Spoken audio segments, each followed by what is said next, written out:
Hello everyone. चलिए आज हम लोग स्टार्ट कर रहे हैं एक नया chapter, alcohol, phenol and ether. देखिए, जैसे ही अल्कोहल और फेनॉल का दिमाग में आता है कि what is alcohol and what is phenol, तो सबसे पहले इसका फंक्शनल ग्रुप दिमाग में आता है। फंक्शनल ग्रुप क्या होता है? OH। आपको पता होना चाहिए कि ये जो OH है, इसको हम लोग जानते हैं हाइड्रोक्सिल ग्रुप के नाम से। तो ये हाइड्रोक्सिल ग्रुप यही फंक्शनल ग्रुप है किसका? अल्कोहल और फिनॉल का। तो फिर इसका क्लासिफिकेशन अलग अलग क्यों है? देखिए, जब ये OH किसी एलिफेटिक ग्रुप के साथ अटैच्ड है, तो then what is aliphatic? That means जैसे मान लो CH3OH है, मतलब कुछ एरोमेटिक नहीं होना चाहिए। तो अभी एरोमेटिक के विषय में अगर ज्यादा नहीं जानते तो इतना जानो, कुछ बेंजीन रिंग टाइप का नहीं होना चाहिए। ऐसे एरोमेटिसिटी के लिए हमने आपको एंटी एरोमेटिसिटी, एरोमेटिसिटी में हकल्स रूल बता रखा है। अगर पढ़ना है तो पीछे जाके GOC में पढ़ लेंगे। तो हमने क्या बता रखा था वहां पे कि एरोमेटिक अगर नहीं हो और उसमें अगर OH लगा, चाहे वो साइक्लिक हो, स्ट्रेट चेन हो, इससे कोई फर्क नहीं पड़ता। अगर वो एलिफेटिक है R ग्रुप पर, उससे अटैच्ड है OH, then it is called alcohol. जैसे आपका इथाइल अल्कोहल, मिथाइल अल्कोहल, ये सब है। लेकिन जब वही OH किसी एरोमेटिक ग्रुप के साथ अटैच्ड है, जैसे बेंजीन के साथ अटैच्ड है, then it is called phenol. फिर सुन लीजिए, OH आपका किसी एलिफेटिक ग्रुप, जैसे कार्बन का स्ट्रेट चेन है या कार्बन का कोई साइक्लिक ग्रुप है, बेंजीन टाइप का नहीं होना चाहिए, then it is called alcohol. और जब वो एरोमेटिक यानी बेंजीन से जुड़ा है, तो then it is called phenol. अब ईथर का केस देखो, ईथर बड़ा इंटरेस्टिंग चीज है। ईथर में क्या होता है कि ऑक्सीजन जो डाइवैलेंट है, मतलब दो वैलेंसी बना सकता है। अगर इस दोनों वैलेंसी को सेटिस्फाई करने के लिए कोई कार्बन ग्रुप आ जाए, जैसे मान लो इधर से CH3 आ गया और इधर से मान लो C2H5 आ गया, हो सकता है दोनों सेम भी हो। मतलब यहाँ पे अभी क्या है, ये अल्काइल ग्रुप है। तो या तो अल्काइल ग्रुप हो या एराइल ग्रुप हो, इसके दोनों वैलेंसी को सेटिस्फाई करने के लिए आता है, then it is called ether. तो फिर से सुनिएगा, OH में एलिफेटिक लगा था तो अल्कोहल, OH जब एरोमेटिक बेंजीन के साथ था तो फेनॉल, और जब ये ऑक्सीजन दोनों तरफ कोई भी कार्बन ग्रुप से जुड़ा हो, कार्बन ग्रुप आपका एरोमेटिक हो सकता है, एलिफेटिक हो सकता है, then it is called ether. शायद ये छोटा सा कंसेप्ट समझ में आ गया होगा। ओके, तो चलिए हम लोग नेक्स्ट स्लाइड की ओर चलते हैं, जिसमें हमें पढ़ना है क्लासिफिकेशन। क्लासिफिकेशन किसके बेसिस पे? On the basis of OH group. तो नंबर ऑफ OH ग्रुप तो सिंपल सा है। अगर नंबर 1 होगा तो मोनोहाइड्रिक, 2 होगा तो डाइहाइड्रिक और 3 होगा तो ट्राइहाइड्रिक। जैसे इथाइल अल्कोहल और फेनॉल में एक एक है तो मोनोहाइड्रिक। ये आपका ग्लाइकोल का एग्जांपल है, 2 है तो डाइहाइड्रिक। वैसे ही गौर से देखो यहाँ पे, इस गौर से देखो, इस बेंजीन पे 2 OH है। आगे चल के पढ़ेंगे, इसका नाम जानेंगे हम लोग। जब तक ट्रिक से हम आपको सजा के रखे वो नाम बताएंगे। मतलब 2 OH है तो डाइहाइड्रिक। यहाँ पे गौर से देखो, इस कार्बन चेन पे 3 OH लगा हुआ, ये है आपका ग्लिसरॉल। तो यहाँ पे 3 है तो दिस इज ट्राइहाइड्रिक अल्कोहल। वैसे इस बेंजीन रिंग पे 3 OH लगा हुआ, this is called trihydric. Simple सा क्लासिफिकेशन था। नंबर ऑफ OH पे 1 है तो मोनोहाइड्रिक, 2 है तो डाइहाइड्रिक और 3 है तो ट्राइहाइड्रिक। आई थिंक ये चीज क्लियर हो गया होगा। चलिए अब हम लोग आगे बढ़ते हैं, नेक्स्ट स्लाइड पे चलते हैं। अब मोनोहाइड्रेट का classification on the basis of hybridization of carbon atom, मतलब OH ग्रुप जिस कार्बन से अटैच्ड है उसके बेसिस पे मोनोहाइड्रिक अल्कोहल का क्लासिफिकेशन। मतलब यहां देखो, पहला कहता है compound containing sp3 carbon OH bond. समझना, यानी कि कार्बन जिससे OH ग्रुप अटैच्ड है, ये जो आपका कार्बन, ये वाला कार्बन, ये कार्बन का हाइब्रिडाइजेशन कैसा होना चाहिए? sp3। मतलब ये केवल सिंगल बॉन्ड से जुड़ा रहना चाहिए। तो OH जब sp3 कार्बन से जुड़ा हो तो कहता है मोनोहाइड्रिक अल्कोहल। 3 तरह का, प्राइमरी, सेकेंडरी और टर्शियरी। इसको आप ढंग से समझिएगा, इसको प्राइमरी, सेकेंडरी और टर्शियरी को ढंग से समझिएगा। बहुत लोग इसमें कंफ्यूज कर जाते हैं। बहुत छोटा सा कंसेप्ट है, बट बहुत लोग कंफ्यूज करते हैं। जैसे यहाँ देखो, ये एक कार्बन है, इससे मान लो चारों तरफ कार्बन ही अटैच्ड। उसके बाद मान लो यहाँ पे एक CH, यहाँ पे CH3, वैसे ही मान लो यहाँ पे CH2, CH3। गौर से देखेंगे इस कार्बन को, देखो ये वाला कार्बन, ये वाला कार्बन पे 3 हाइड्रोजन है और ये एक जो बॉन्ड है उसको कोई दूसरा कार्बन सेटिस्फाई कर रहा है, इसको कहते हैं 1 डिग्री कार्बन। इस कार्बन को देखो, अभी सेकेंड कार्बन, ये जो 2 बॉन्ड है ये 2 कार्बन से जुड़ा हुआ है, दिस इज कॉल्ड 2 डिग्री। इस कार्बन को देखो, यहाँ 3 बॉन्ड, 1 2 और 3, ये 3 अलग अलग कार्बन जुड़ा तो 3 डिग्री। ये कार्बन को देखो, यहाँ 1 2 3 और 4, तो ये वाला जो कार्बन है दिस इज कॉल्ड 4 डिग्री। ठीक है, अब सुनना, अगर मान लो मेरा OH इस हाइड्रोजन में से कोई एक हाइड्रोजन को हटा के आ जाए, मतलब OH अगर इस 1 डिग्री कार्बन पे जुड़ेगा तो this is called 1 degree alcohol. OH 2 degree पे जुड़ेगा then it is called 2 degree alcohol. अगर 3 डिग्री पे जुड़ेगा तो 3 डिग्री अल्कोहल। 4 डिग्री पॉसिबल नहीं होता है। क्यों नहीं होता? ये 4 डिग्री कार्बन पे तो ऑलरेडी चारों बॉन्ड को सेटिस्फाई किया है, अलग अलग कार्बन, वहां हाइड्रोजन नहीं है, तो हाइड्रोजन नहीं है तो हटा नहीं सकते हैं। अगर 4 डिग्री का क्लासिफिकेशन ही तभी है जो 4 अलग अलग कार्बन से जुड़ा हो, तो उसके पास एक्स्ट्रा बॉन्ड बनाने का जगह नहीं है, इसीलिए आपका क्वाटनरी या 4 डिग्री आपका अल्कोहल पॉसिबल नहीं है। तो चलिए यहां देखिए, ये OH जहां अटैच्ड है जिस कार्बन से, ये इधर एक कार्बन से जुड़ा हुआ है, अब बाकी 2 हाइड्रोजन, तो ये मेरा 1 डिग्री कार्बन था, इसीलिए so this is called primary alcohol. Clear है? सेकेंडरी अल्कोहल पे आ जाओ, यहां देखो OH जिस कार्बन से जुड़ा वो एक कार्बन इधर एक कार्बन, यानी ये मेरा 2 डिग्री कार्बन है, तो ये मेरा कहलाएगा 2 डिग्री अल्कोहल। यहां देखो OH जिस कार्बन जुड़ा है 1 2 और 3 अलग अलग कार्बन जुड़ा हुआ है, तो दिस इज 3 डिग्री और 3 degree carbon, so this is called 3 degree alcohol या टर्शियरी अल्कोहल।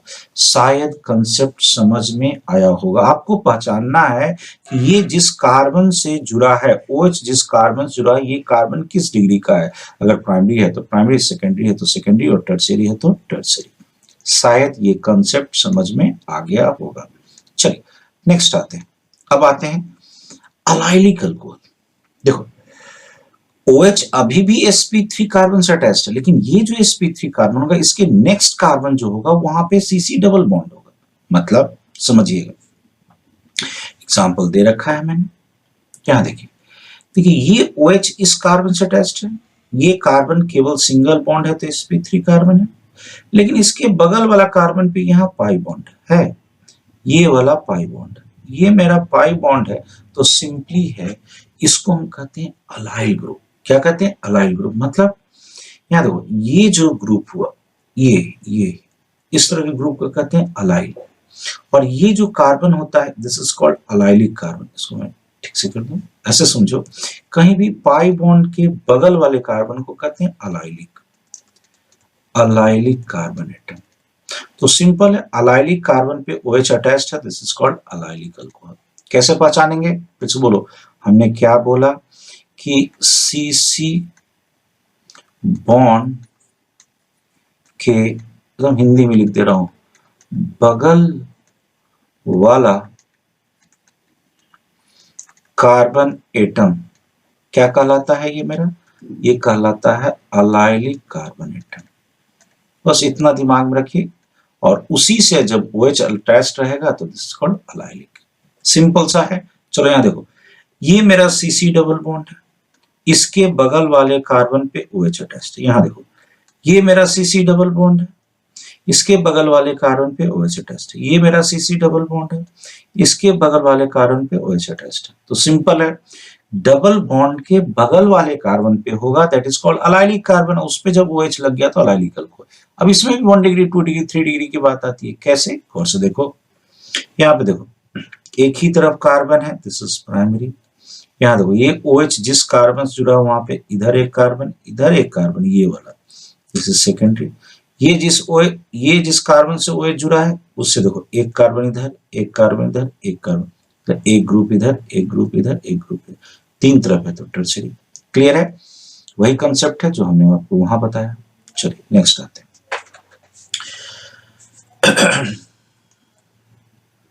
नेक्स्ट स्लाइड की ओर बढ़ रहे हैं। अब आता है बेंजाइलिक। देखिए अलाइलिक की बात हमने कर ली, अब आते हैं बेंजाइलिक। देखो पहले समझ लो what is benzylic group.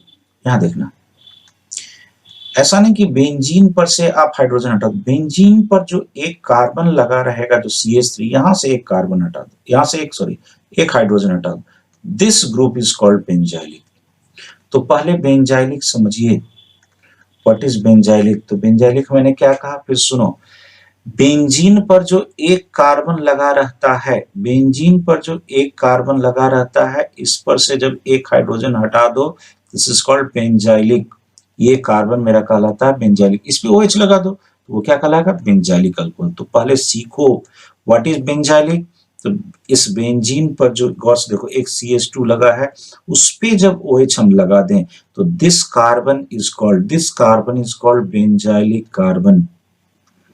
Benzylic carbon. देखो कंफ्यूज नहीं करना, एक छोटा सा कंसेप्ट है, मैं एक बार बता दूं। यहाँ देख लो, जैसे मान लो ये बेंजीन है, बेंजीन में हमें पता है हर कार्बन पे हाइड्रोजन होता है। मान लो ये एक हाइड्रोजन, तो मैंने दिखाया, चूंकि हर जगह होता है हाइड्रोजन, मैंने एक दिखाया। इस हाइड्रोजन को अगर आप हटा दो तो बेंजीन है, लेकिन IUPAC क्लासिफिकेशन कहता है, IUPAC नेमिंग कहता है कि बेंजीन में से जब एक हाइड्रोजन आप हटा दोगे, ये C6H5, ये मेरा फेनाइल होता है, बेंजाइल नहीं। ये कौन होता है, फेनाइल। तो फिर व्हाट इज बेंजाइल। तो बेंजाइल को समझो। यहाँ देखो टॉल्यूइन समझते हो, टॉल्यूइन, जैसे CH3 लगा दिया, दिस इज टॉल्यूइन। यहां से साइड चेन से एक हाइड्रोजन हटाओ, यहां पर इस बेंजीन, इस टॉल्यूइन में से एक हाइड्रोजन हटा तो ये CH2 बचा, this is called benzyl, this is called benzyl. तो बेंजाइल पहले समझिए, व्हाट इज बेंजाइल। मैं देखो बेंजीन में से एक हाइड्रोजन हटाए तो phenyl, toluene, this is toluene. Toluene में से जब एक हाइड्रोजन हटाते हैं, दिस इज कॉल्ड बेंजाइल। शायद कंसेप्ट समझ में आ गया। अब इस बेंजाइल पर OH लगा दो, OH जिस कार्बन से अटैच्ड है, वहां देखो एक ही तरफ कार्बन है तो 1 डिग्री, इस कार्बन से OH अटैच्ड है, गौर से देखो बेंजाइलिक पे ही है, एक तरफ इधर कार्बन है, एक तरफ इधर कार्बन है, तो 2 डिग्री। इस कार्बन पे देखो जहां पे OH अटैच्ड है, एक कार्बन ग्रुप इधर है, एक कार्बन ग्रुप इधर, इधर मेरा बेंजीन है, this is 3 degree, this is 2 degree and this is 1 degree. पहले कॉन्सेप्ट समझ लो। हमने आपको क्या बोला था, जो मोनोहाइड्रिक अल्कोहल था उसका मैंने जब क्लासिफिकेशन किया था तो एक क्या मिला था, एक अलाइलिक। अलाइलिक क्या था, डबल बॉन्ड के बगल वाला कार्बन। दूसरा मिला आपका बेंजाइलिक। एक और आएगा अभी विनाइलिक, एक और आएगा आपका विनाइलिक। देखिए किसको कहते हैं विनाइलिक। विनाइलिक पकड़ने का बड़ा आसान तरीका है, कैसे देखना है। अब कहता है compound containing sp2 carbon OH, मतलब यहाँ देखना OH जिस कार्बन से अटैच्ड होगा, ये कार्बन जो अटैच्ड होगा, ऑफ कोर्स चूंकि यहाँ 3 बॉन्ड है तो एक यहाँ पे डबल बॉन्ड होगा, यानी ये कार्बन कैसा होना चाहिए, sp2। कार्बन 4 बॉन्ड बनाता है, 1 2 3 और 4, डबल बॉन्ड होगा तो ये कैसा होगा, sp2 हाइब्रिडाइज। तो जब OH ग्रुप sp2 कार्बन से अटैच्ड है तो क्या होगा, तो कहता है OH group bonded to CC double bond, that is vinylic carbon और एन अराइल कार्बन। अब ये क्या है समझिएगा, समझिएगा मेरी बात। sp2 कार्बन, कौन से देखो यहाँ sp2 कार्बन जहां पाई बॉन्ड होगा, that is called vinylic, that is called vinylic. और फेनॉल जो है ये तो मेरा अराइल ग्रुप है, ये फेनॉल में अराइल ग्रुप है। पहले विनाइल को पहचानना सीखो। विनाइलिक अल्कोहल क्या होता है, विनाइलिक अल्कोहल जब OH डायरेक्टली डबल बॉन्ड वाले कार्बन पे जुड़ा हो। तो एक बार मैं आपको रिवीजन करा दूंगा, पहले सुन लो, पहले सुन लो सारी बात।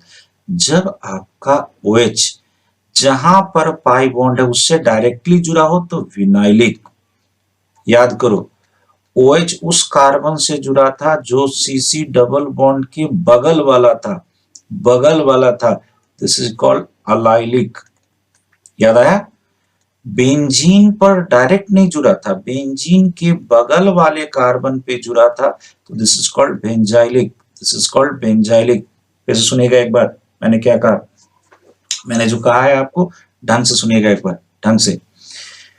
मैंने कहा आपको कि जब OH पाई बॉन्ड के बगल वाले कार्बन पर है तो अलाइलिक, यहाँ sp3 था।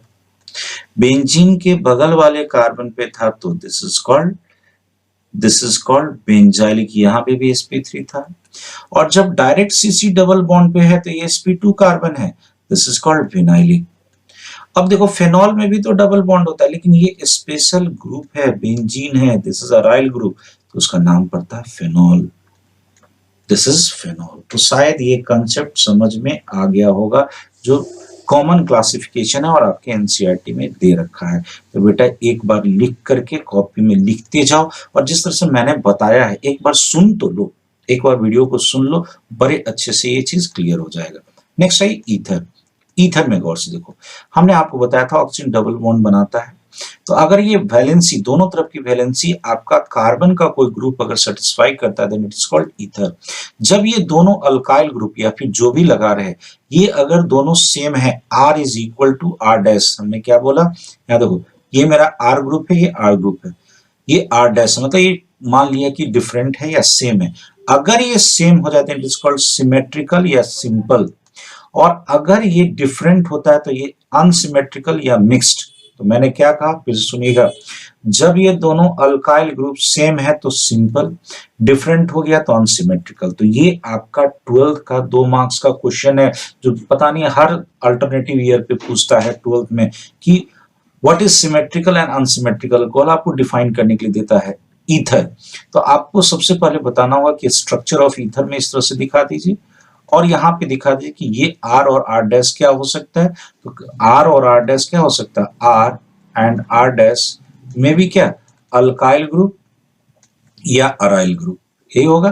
तो अब कहोगे कि when R is equal to R dash then it is called symmetrical, और R जब R के इक्वल नहीं हुआ तो अनसिमेट्रिकल। एक एक एग्जांपल दे दो, जैसे इधर भी मिथाइल इधर भी मिथाइल है, this is di methyl ether. तो चूंकि दोनों अल्काइल ग्रुप सेम है, then it is called symmetrical ether। अब यहाँ देखो C2H5 और यहाँ पे CH3 दोनों सेम नहीं है, इसका जो अब कॉमन नेम लिखते हैं, ये लिखने का चीज हम नोमेनक्लेचर में सिखाएंगे, बट यहाँ पे देख लो इथाइल मिथाइल ईथर, सिंपल है कि आपको अल्फाबेट ऑर्डर में सजाना है। अब करना क्या था यहाँ पे कि ये चूंकि डिफरेंट ग्रुप है, तो दिस इज अनसिमेट्रिकल ईथर। तो आप वहां पे क्या करोगे, सबसे पहले स्ट्रक्चर दिखाओ, उसके बाद दिखाओ कि अगर दोनों सेम है तो सिमेट्रिकल, सेम नहीं है तो अनसिमेट्रिकल। एक लाइन आप लिख दो और एक एक एग्जांपल डाल दो, आपको जो भी मार्क्स का होगा टोटल का टोटल मार्क्स मिलेगा। क्लियर है? चलिए नेक्स्ट अब आते हैं हम लोग नोमेनक्लेचर में। अल्कोहल, अल्कोहल में हमने कहा कि फंक्शनल ग्रुप क्या होता है, hydroxyl, that is OH। Suffix लगता है ओल, ओल, दिस इज ओल नॉट अल। अब ये अल्डिहाइड का होता है, ओल लगता है, ठीक है। अब यहाँ पे देखिए बेस नेम कैसे आता है, यानी आईपीएससी नेम कैसे लिखा जाता है। अल्केन में से ई हटा करके ओल लगा दो, नाम क्या तैयार हुआ, अल्कानोल। कॉमन नेम कैसे लिखते हैं, अल्काइल अल्कोहल। तो ये है मेरा कॉमन नेम और ये है मेरा आईपीएससी नेम, ठीक है। चलो एग्जांपल से देखो, जैसे एक कार्बन है, एक कार्बन का अल्केन मीथेन, तो मीथेन ई हटा के ओल लगाओ, मीथानोल। अब यहाँ कॉमन नेम क्या पर है, अल्काइल अल्कोहल, तो मिथाइल अल्कोहल। क्लियर है? मिथाइल अल्कोहल को वुड स्प्रिट भी कहा जाता है, वुड स्प्रिट, जो स्प्रिट अगर आप देखते हैं, और ये नाम जानिए, बहुत बार बार आपको टर्म यूज होगा।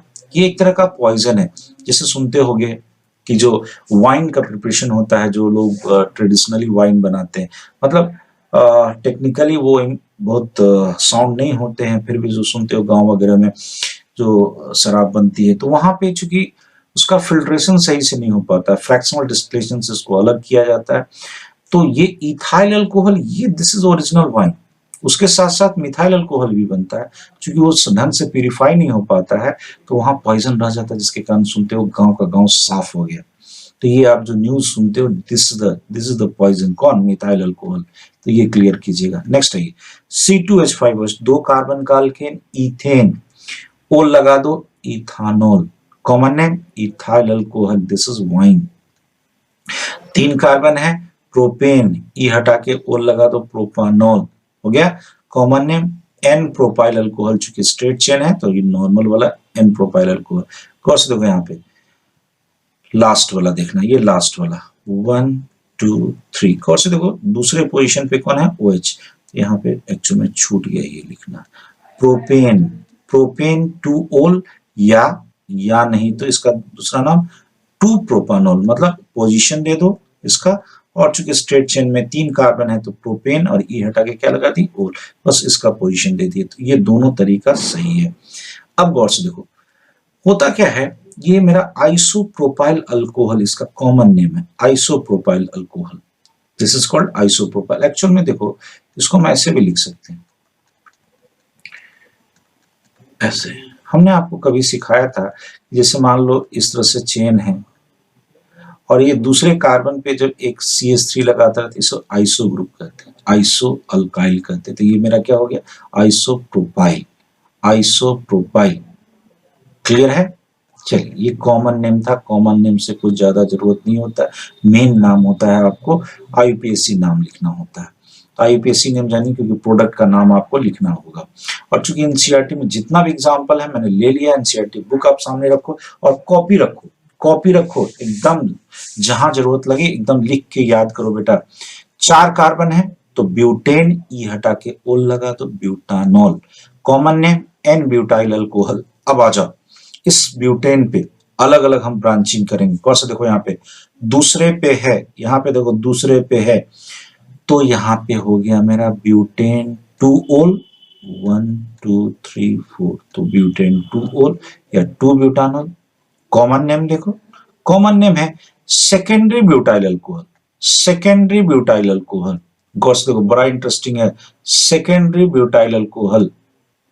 ठीक है, यहां देखना, यहां गौर से देखो, स्ट्रेट चेन में एक, यहां से चलोगे 1 2 और 3, कहोगे क्यों?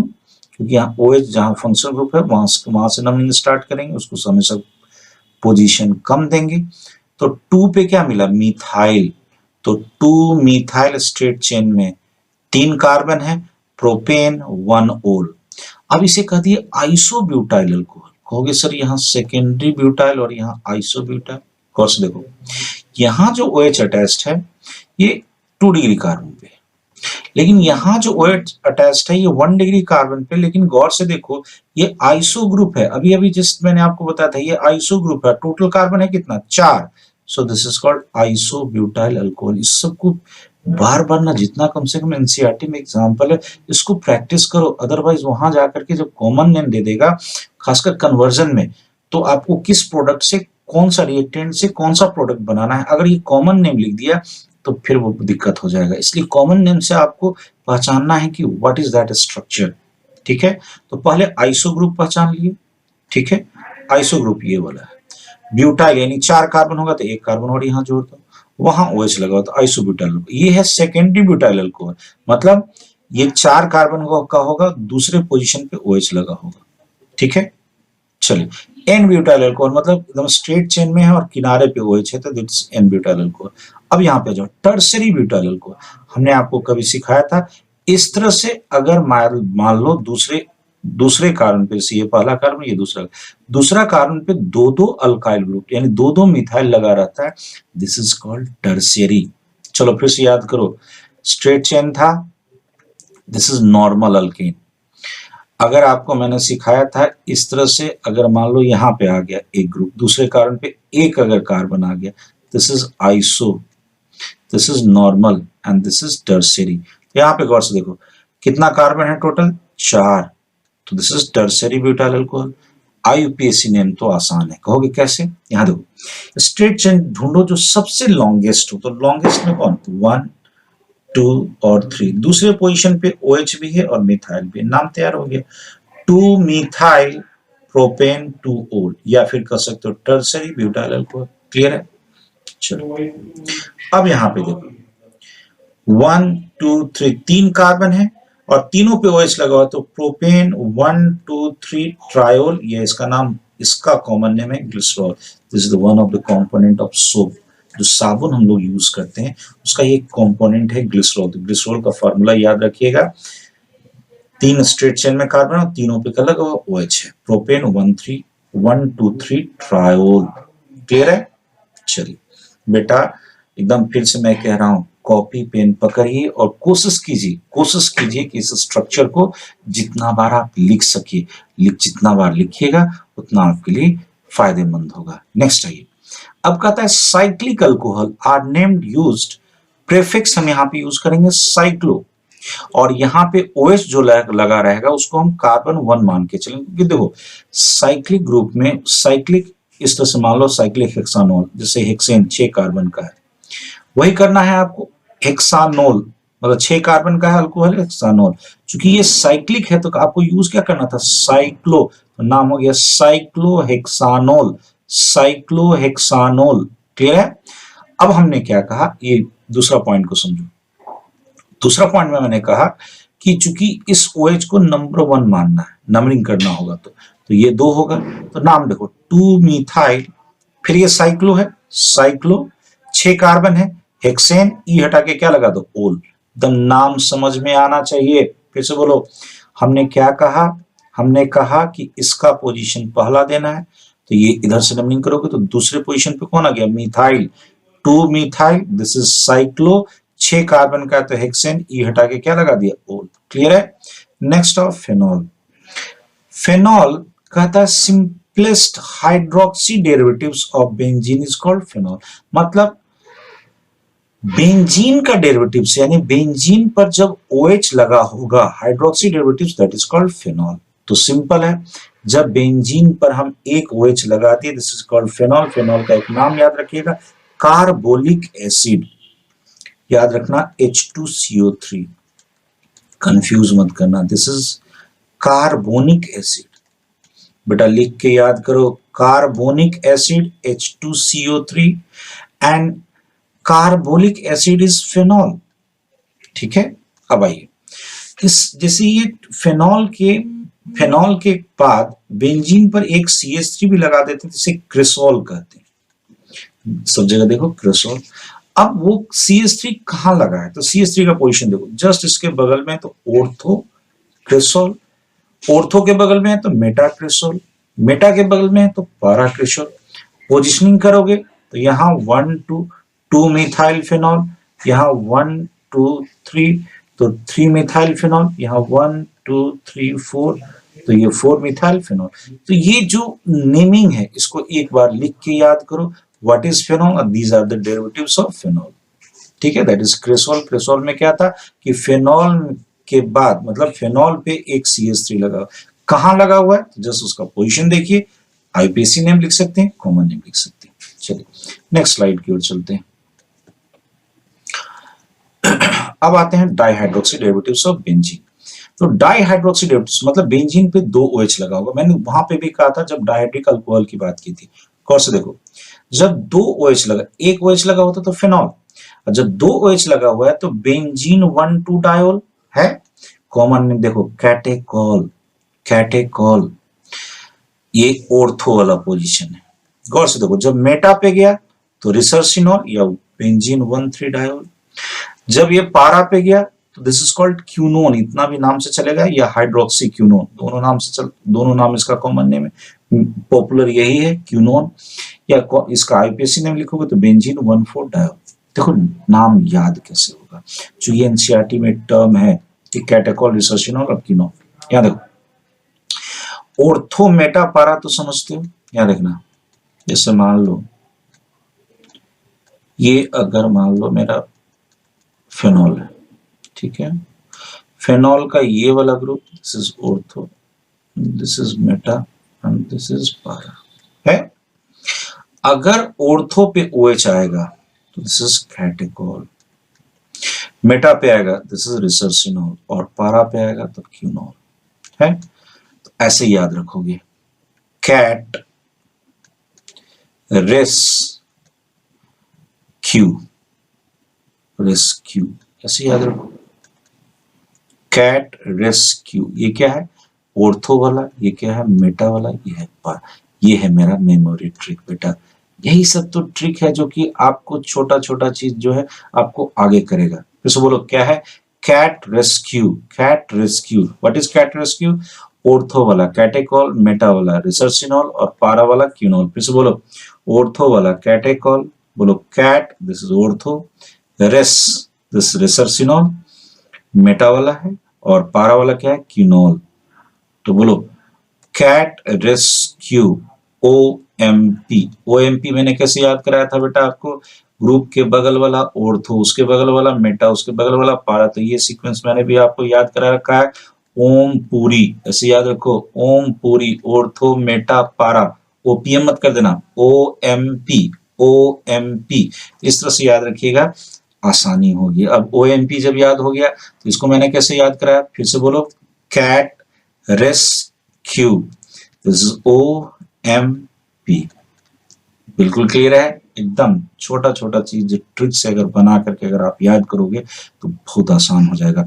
और जब अगर कभी ये चीज एग्जामिनेशन में आ जाए ना तो बड़ा बूस्टअप होता है कि ये तो हमें आता है। तो बहुत छोटा सा चीज है, छोटे छोटे चीज से बहुत बड़ा चीज बनता है बेटा। इसलिए ये मत सोचना कि हमें ये नहीं आता, वो नहीं आता, हर चीज आएगा, मेहनत करनी है, मेहनत करेंगे तो हम हर चीज सीखेंगे। आइए अब ईथर का, ईथर का हमें जानना है नोमेनक्लेचर। कॉमन नेम देखो, कॉमन नेम पहले डाई अल्काइल ईथर, मतलब ये कब, जब सिमेट्रिकल ईथर होगा, जैसे दोनों तरफ मिथाइल मिथाइल तो डाई मिथाइल ईथर। लेकिन जब अनसिमेट्रिकल होगा तो दोनों अल्काइल का नाम अलग अलग लिखेंगे, किसमें, तो ये याद रखिएगा अल्फाबेट ऑर्डर में। यहाँ पे अल्फाबेट ऑर्डर फॉलो होगा, जैसे इथाइल मिथाइल है तो इथाइल पहले आएगा, मिथाइल बाद में आएगा, किसमें, अनसिमेट्रिकल था। और सिमेट्रिकल है तो डाइमिथाइल ईथर। क्लियर है, चलिए आगे आइए। आईयूपीएसी नेम, इसका ईथर का आईयूपीएसी नेम कैसे लिखते हैं, अल्कोक्सी अल्केन।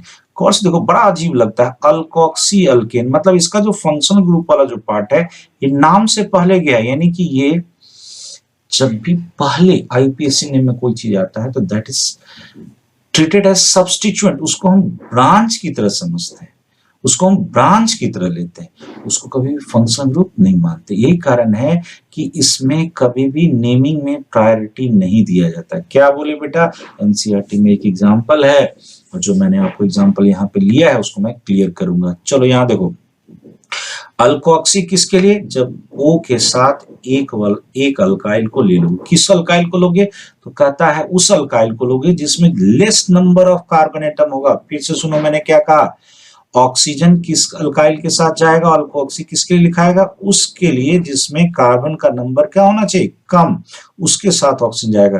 तो कहता है alkoxy for alkyl group having less number of carbon atom with oxygen, जिसमें कार्बन एटम ऑक्सीजन के साथ जाएगा, उसमें कार्बन का जो ग्रुप है अल्काइल का वो क्या होना चाहिए, कम होना चाहिए, कार्बन एटम कम होगा वो जाएगा अल्कोक्सी में।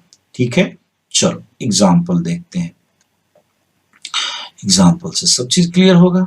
यहां देखो, यहां तो दोनों साइड एक एक कार्बन, तो किसी को लो, तो एक कार्बन वाला अल्केन क्या कहलाता है, मीथेन, तो ये अल्कोक्सी क्या हो जाएगा, मिथॉक्सी मीथेन।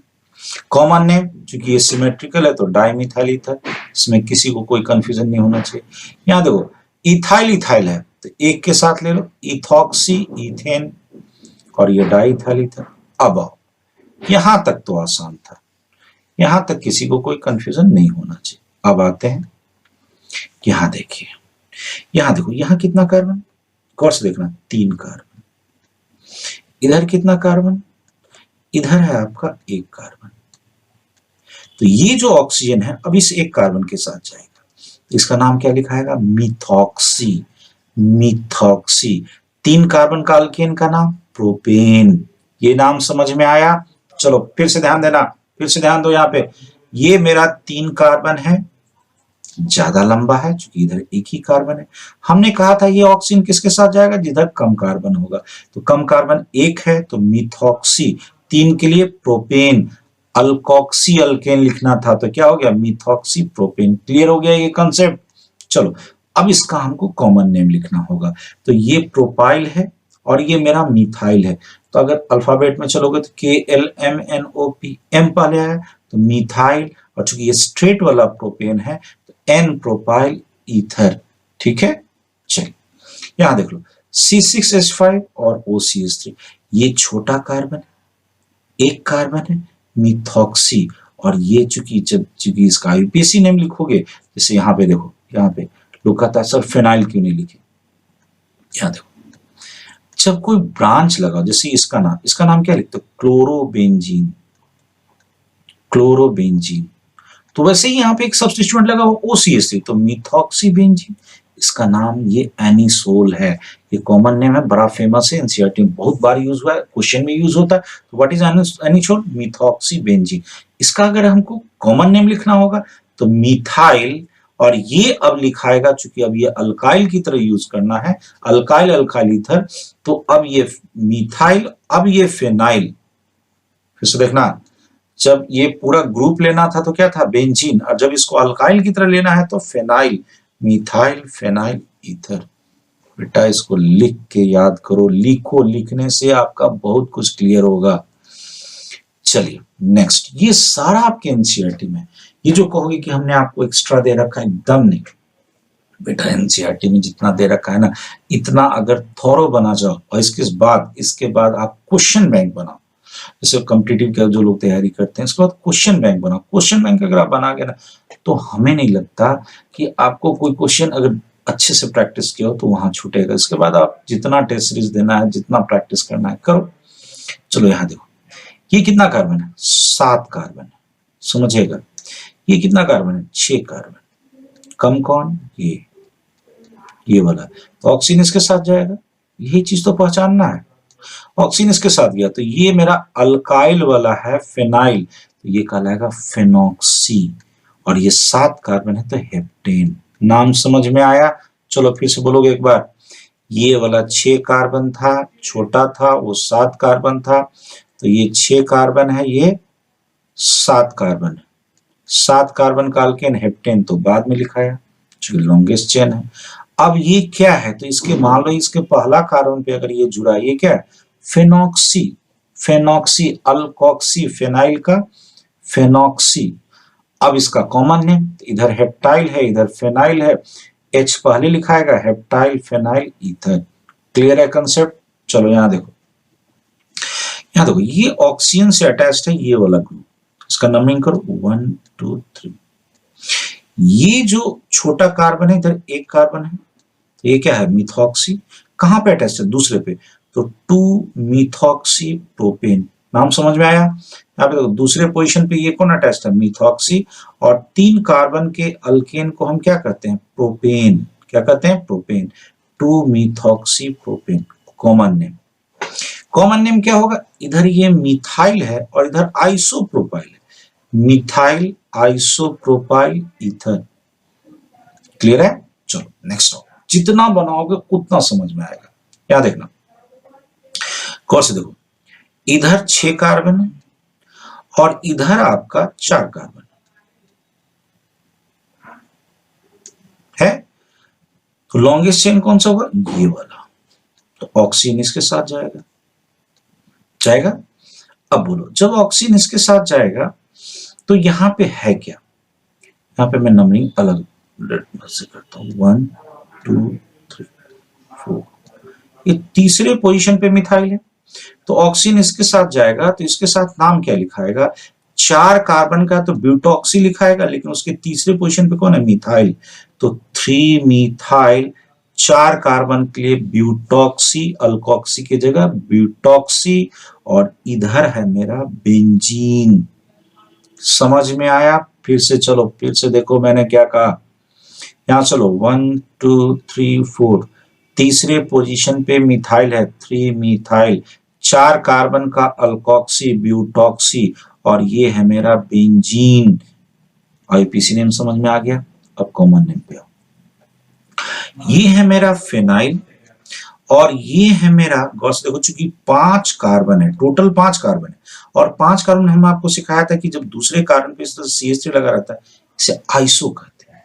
तो ये मेरा कहलाएगा आइसोपेंटाइल, तो इधर फेनाइल, इधर आइसोपेंटाइल, इसको अल्फाबेट ऑर्डर में सजा दो, तो फेनाइल आइसोपेंटाइल ईथर।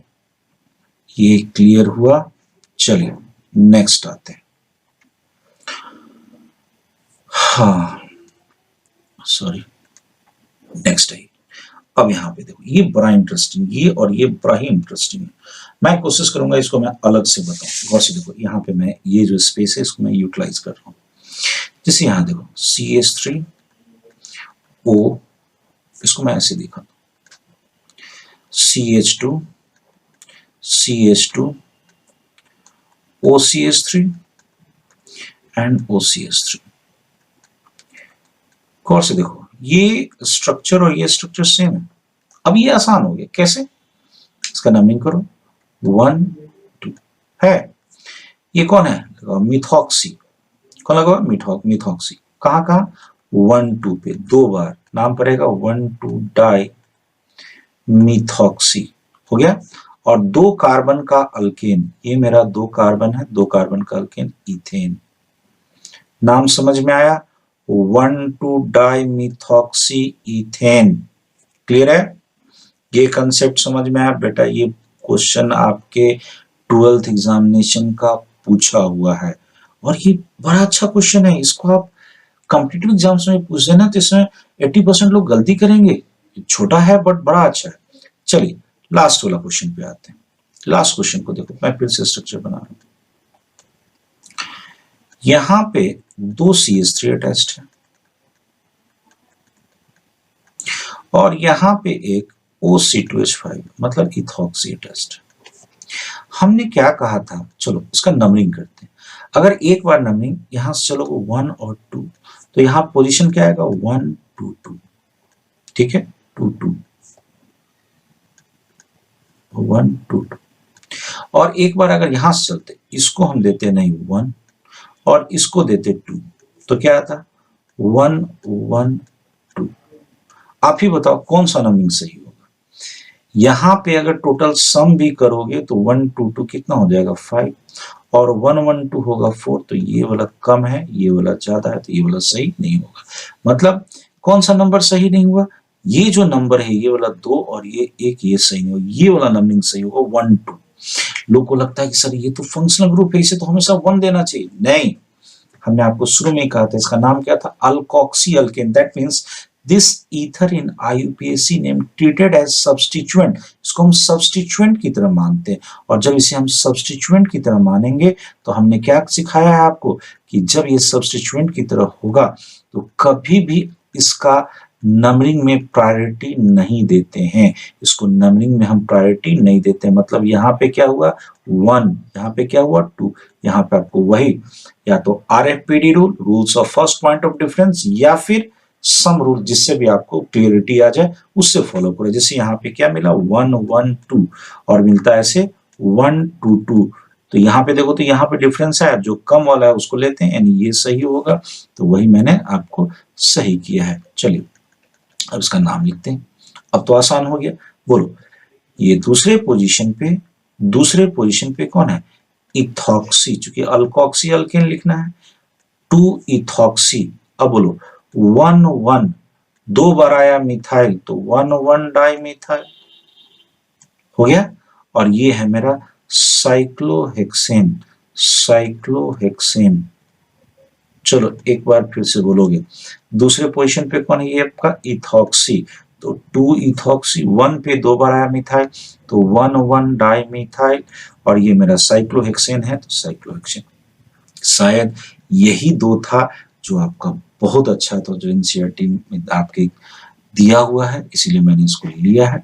और इतना अगर आप कर जाइएगा तो शायद हमें नहीं लगता है कि इससे ज्यादा कहीं आपको कुछ भी और ज्यादा पूछेगा। इतना आप कर जाइए, आपको बहुत अच्छे से प्रैक्टिस हो जाएगा इसके नोमेनक्लेचर वाले पार्ट में। चलिए थोड़ा सा इसका स्ट्रक्चर बेस्ड है, कुछ चीज प्रॉपर्टी आपको पढ़ने वो बता देता हूँ। यहाँ देखिएगा मिथानॉल में क्या होगा, एक ये वाला CH3 ग्रुप होगा और एक OH। तो जनरल जब H2O की बात करोगे तो H2O में ये ऑक्सीजन sp3 हाइब्रिडाइज होता है, टेट्राहेड्रल स्ट्रक्चर है, उसमें हाइब्रिडेशन कितना होता है 109 डिग्री 28 मिनट। यहाँ पे देखो थोड़ा सा उससे क्या है, कम है। कहता है ऐसा कम क्यों हुआ, क्योंकि यहाँ पे देखो ये जो हाइड्रोजन था और ये जो लोन पेयर था, यानी लोन पेयर बॉन्ड पेयर में जितना मैक्सिमम रिपल्सन होना था वो अपने स्ट्रक्चर में आ गया, regular tetrahedral structure 109 degree 28 minute. लेकिन जब ये मिथानॉल का केस आता है तो थोड़ा सा यहाँ पे गौर से देखो, इसमें इसके दोनों लोन पेयर में इसके रिलेटिव रिपल्सन थोड़ा ज्यादा होता है। तो रिपल्सन अगर इस लोन पेयर और इस लोन पेयर में अगर ज्यादा होगा तो क्या होगा, इस बॉन्ड को ये थोड़ा सा धक्का देगा, तो बॉन्ड को जब ये धक्का देगा यही कारण बॉन्ड एंगल थोड़ा सा कम गया, 108 मतलब 109 के आसपास हो गया, 109.5 था, यानी बॉन्ड एंगल अल्कोहल में स्लाइटली लेस होता है टेट्राहेड्रल एंगल से due to repulsion between unshared electron pair of oxygen. ये जो ऑक्सीजन था इस पे जो ये जो आपका लोन पेयर है और ये लोन पेयर है, इसमें रिपल्सन होने के कारण रिपल्सन होने के कारण यहाँ पे ये जो रेगुलर टेट्राहेड्रल एंगल है वो हल्का सा कम हो जाता है। Is that clear? चलिए नेक्स्ट स्लाइड की ओर चलते हैं। यहां देखिए, अब आते हैं फेनॉल में। फेनॉल में देखो, फेनॉल में भी यहाँ पे एंगल तो उतना ही, यहाँ पे एंगल से मतलब यहाँ पे ये वाला स्ट्रक्चर, ये वाला मैं आपको दिखाना चाहता हूँ। गौर से देखो, इसके प्रीवियस स्लाइड में क्या था, इसके प्रीवियस स्लाइड में जो मैंने आपको दिखाया, सॉरी यहाँ देखो, यहाँ पे जो बॉन्ड, इस कार्बन ऑक्सीजन के बीच का जो बॉन्ड लेंथ है 142 पिकोमीटर, ये मैं दिखाने की कोशिश कर रहा हूँ, 142 पिकोमीटर। इसके नेक्स्ट स्लाइड में जो यहाँ पे देखो 136, आखिर ऐसा क्यों हुआ? गौर से देखो, होता क्या है कि ये जो आपका बेंजीन है, इस बेंजीन पर जब OH अटैच्ड होता है, हमें पता है ऑक्सीजन में क्या होता है, लोन पेयर। ऑक्सीजन में क्या होता है, लोन पेयर। तो मैं यहाँ पे लोन पेयर बना देता हूँ, चलो। और ये क्या है, पाई बॉन्ड। लोन पेयर और पाई, गौर से देखो, इस कार्बन पे पाई है, इसके बगल वाले एटम पे लोन पेयर, तो लोन पेयर पाई कंजुगेशन है, यानी ये क्या हो गया, रेजोनेंस में चला गया। तो रेजोनेंस होने के कारण, अब इस रेजोनेंस होने के कारण देखो होता क्या, यहाँ पे एक पार्शियल डबल बॉन्ड कैरेक्टर आ जाता है, इसमें पार्शियल डबल बॉन्ड कैरेक्टर, और इस पूरे बेंजीन पे ये पार्शियल डबल बॉन्ड कैरेक्टर रहता है, इस पूरे बेंजीन पे पार्शियल डबल बॉन्ड कैरेक्टर रहता है। तो ये पार्शियल डबल बॉन्ड कैरेक्टर आ गया, तो गौर से देखो, ये डबल बॉन्ड नहीं है, इसे डबल बॉन्ड नहीं दिखाना चाहिए, पार्शियल डबल बॉन्ड आ गया। तो ये जो पार्शियल डबल बॉन्ड है, पार्शियल डबल बॉन्ड यहाँ पे मैंने मेंशन किया, पार्शियल डबल बॉन्ड, तो इस यही पार्शियल डबल बॉन्ड रेजोनेंस के कारण होने के कारण इसका बॉन्ड लेंथ घट जाता है। कितना हो गया, 136 पिकोमीटर। आगे चल के इसका बहुत ज्यादा सिग्निफिकेंस है, बहुत ज्यादा इंपॉर्टेंस है। ये इसमें सिंगल बॉन्ड से ज्यादा स्ट्रेंथ आ जाता है और बॉन्ड लेंथ घट गया, इसलिए जल्दी टूटता नहीं है। तो ये बहुत बड़ा चीज है। फिर से देखो, CO bond length is 136 picometre which is less than in methanol due to partial double bond, किसके में, एरोमेटिक रिंग होने के कारण क्या हुआ यहाँ पे, रेजोनेंस। और दूसरा चीज क्या है, यहाँ पे ये वाला कार्बन कैसा है, sp2 कार्बन है, और जबकि मिथानॉल में कैसा था, यहाँ पे जो अटैच था जिस कार्बन से मिथानॉल में, ये sp3 कार्बन था, और sp2 का इलेक्ट्रोनेगेटिविटी ज्यादा होता है तो इसको खींचेगा। तो ये दो कारण है कि यहाँ पे बॉन्ड लेंथ कम होता है। पहला कारण क्या है, रेजोनेंस, जिसके कारण पार्शियल डबल बॉन्ड आया। दूसरा कारण हुआ कि यहाँ जो ऑक्सीजन जो है जिस कार्बन से अटैच्ड है, that is sp2 carbon. Clear है कंसेप्ट? बिल्कुल क्लियर कंसेप्ट, एकदम क्रिस्टल की तरह क्लियर रहना चाहिए बेटा। चलो नेक्स्ट स्लाइड पे आते हैं, लास्ट है ये स्लाइड आपका, मिथॉक्सीमीथेन। देखो, दोनों तरफ, इधर भी आपका मिथाइल है, इधर भी आपका मिथाइल, डाइमिथाइल ईथर यानी मिथॉक्सीमीथेन। यहाँ पे देखो, यहाँ पे जैसे पानी में देखे थे रेगुलर टेट्राहेड्रल का बॉन्ड एंगल कितना, 109 डिग्री 28 मिनट, इसको 109 डिग्री 0.5 कह देते हैं। कहोगे क्यों? 1 डिग्री में बेटा याद रखना 60 मिनट होता है, तो अगर यहाँ 28 मिनट है तो इसको मान सकते हैं 0.5, इसलिए देखो किसी किसी बुक्स में 109.5 डिग्री ऐसे लिखा रहता है, या फिर एक्यूरेट लिखना होगा तो 109 डिग्री 28 मिनट। इससे कंफ्यूज नहीं कीजिएगा, इस सब टर्म से कंफ्यूज नहीं कीजिएगा, बेसिक चीज जानिए, सारा चीज क्लियर हो जाएगा। यहाँ देखो, यहाँ 109.5 मान लो, या 109 डिग्री 28 मिनट, यहाँ पे कितना है 111.7, मतलब यहां से ज्यादा हो गया। ऐसा आखिर क्यों? तो यहां देखो, यहां जितना रिपल्सन होना था तो अभी भी हो रहा रिपल्सन। कहोगे सर यहां बढ़ क्यों गया? ये जो बड़ा ग्रुप आ गया, यानी कार्बन के जब दोनों तरफ बल्कि ग्रुप आ जाए, मतलब बड़ा स्टेरिक हिंड्रेंस होने, मतलब जिसका बड़ा साइज होगा, जैसे अल्काइल के बाद से मिथाइल के बाद इथाइल आ जाए, हो सकता है आपको बेंजीन आ जाए, तो और रिपल्सन होगा। तो जितना ये बड़ा ग्रुप आएगा, ये बॉन्ड एंगल उतना ज्यादा इंक्रीज करेगा। तो कहता है bond angle in ether is slightly greater than tetrahedral angle due to repulsive interaction between two bulky मतलब क्या, लार्ज अल्काइल ग्रुप। जितना अल्काइल ग्रुप बड़ा होगा, ये बॉन्ड एंगल बढ़ता जाएगा। तो ये आपके, मैं बता दूं, एम्स का एसर्शन का क्वेश्चन था कि why ether having bond angle greater than normal tetrahedral angle, तो due to repulsion किसके में, between two alkyl group of ether, बस यही उसका एक्सप्लेनेशन था। ये जो दो अल्काइल ग्रुप है उसमें जो आपका रिपल्सन होता है, इसी के कारण यहाँ बॉन्ड एंगल क्या होता है, बढ़ जाता है। क्लियर है, ये कंसेप्ट क्लियर है। चलिए, तो आज हम लोग यहीं पे छोड़ते हैं, यहाँ पे आपका आज खत्म हो गया नोमेनक्लेचर और इसका क्लासिफिकेशन। नेक्स्ट क्लास में इसका हम प्रिपरेशन स्टार्ट करेंगे नेक्स्ट लेक्चर में।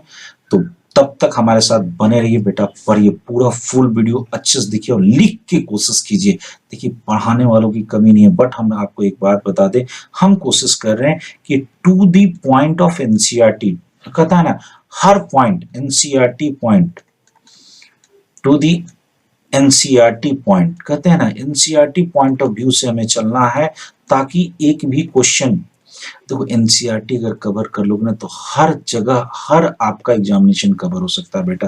तो आप एनसीईआरटी बुक को सामने रखो और हमारा वीडियो देखो, आपको बहुत फायदेमंद होगा, बहुत ज्यादा फायदेमंद होगा। ठीक है, चलिए तो हमारे साथ बने रहिए, तब तक के लिए थैंक यू। नेक्स्ट लेक्चर हम जल्दी ही अपलोड करेंगे। Thank you.